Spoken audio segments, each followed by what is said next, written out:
തിരുവനന്തപുരത്ത് പുഞ്ചക്കരിക്ക് സമീപം വീട്ടുമുറ്റത്ത് പാർക്ക് ചെയ്തിരുന്ന വാഹനങ്ങൾ കത്തിനശിച്ചു.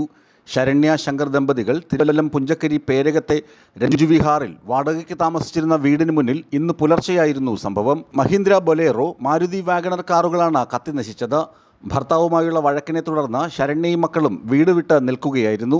കഴിഞ്ഞ ദിവസം രാത്രിയിൽ വാഹനം കത്തിക്കുന്നതിനായി ശങ്കർ എത്തിയെന്ന് ശരണ്യ തിരുവല്ലം പോലീസിൽ മൊഴി നൽകി. തുടർന്ന് പോലീസ് സംഭവസ്ഥലത്തെത്തുമ്പോൾ വീടിന് മുന്നിലെ 2 വാഹനങ്ങൾ തീപിടിച്ച് കത്തുന്ന നിലയിലായിരുന്നു.